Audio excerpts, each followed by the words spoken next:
Hello everyone, Papa Lizard here. We're going to cut some lettuce down that's been growing for 3 months. It's reached the point to where I need to replant again. And so I'm going to show you the process we use to replant our lettuce in the same soil that we used before. Stay tuned for this episode.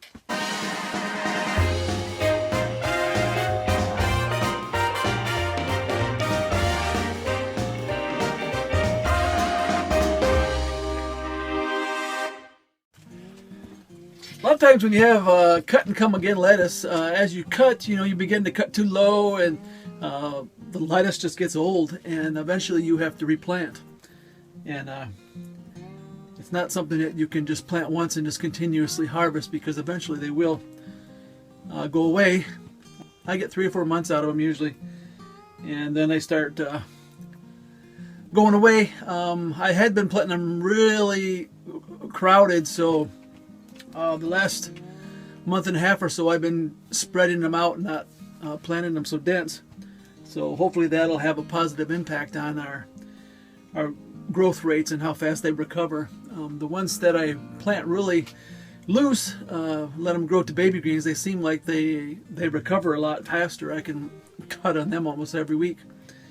So, but these particular trays here, I planted really close to make microgreens.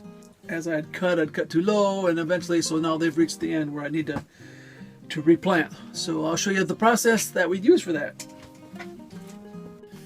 This is what they look like. I could probably let them go on a while longer, but I'm going to go ahead and replant them all. And so let's get going here. I'll cut it all the way down, and then I'll show you the process.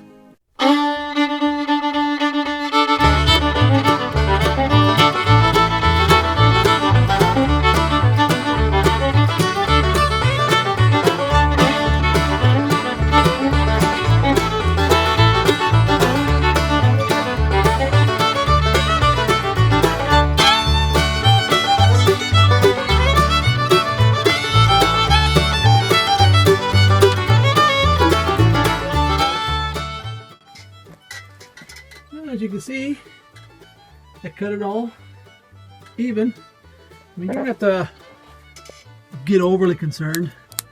The biggest reason you cut it all down is so it doesn't stick up. But it's no big deal if it does. As you can see, there's not a hint of mold in here. Not a hint. It's a little dry because I didn't water it yesterday because I knew I was going to be doing this today. That's fine. I wouldn't want to let it go a whole nother day because of my worms, but what we'll do now is we'll put a layer of seed starter on there and then we'll plant it.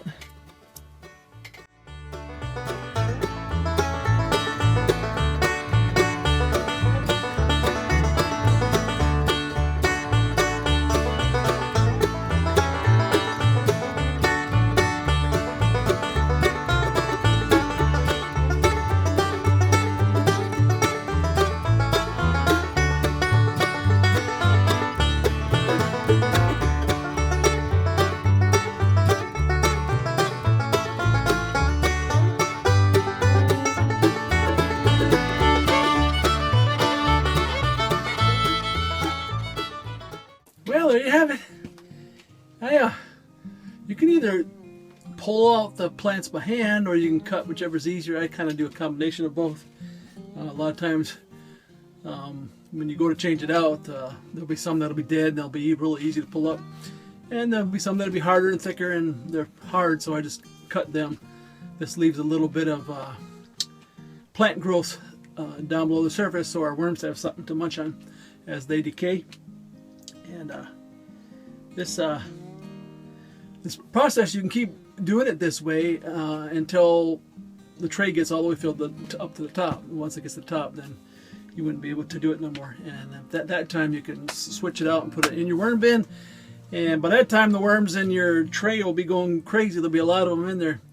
I first noticed that one time I closed out a tray and put it in my worm bin, and I lifted the top after a while, looked in there, and oh my goodness, there was thousands of worms in there. And so they had laid eggs in there, and when I moved them, they had hatched, and they hatch in the trays also. So It's one way of really building up your worm population. The white powder I put on there, that's called DE.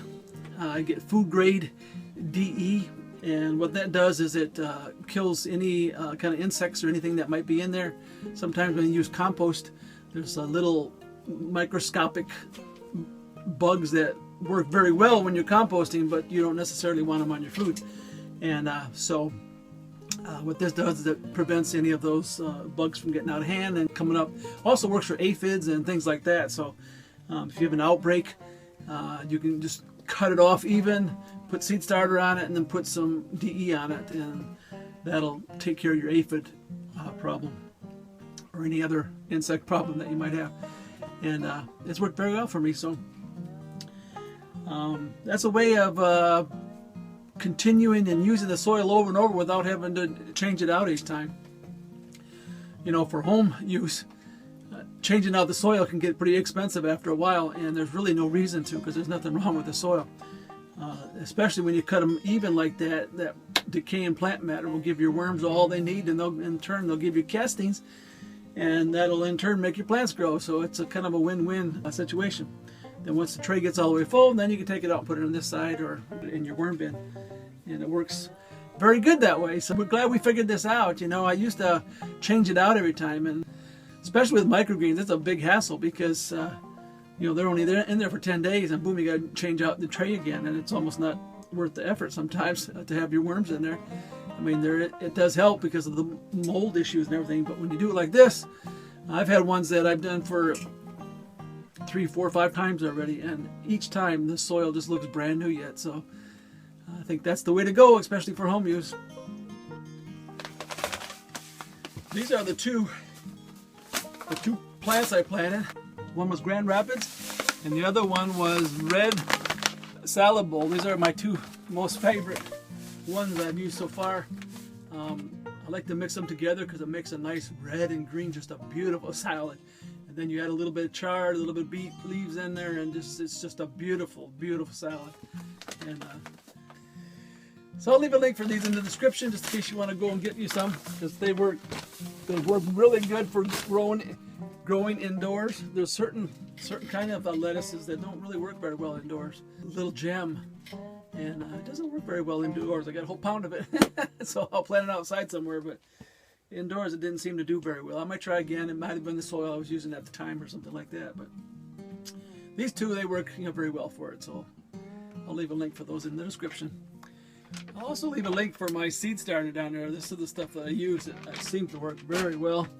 I've tried other peat moss based ones, and this is a coconut based one, and it seems to work very well with my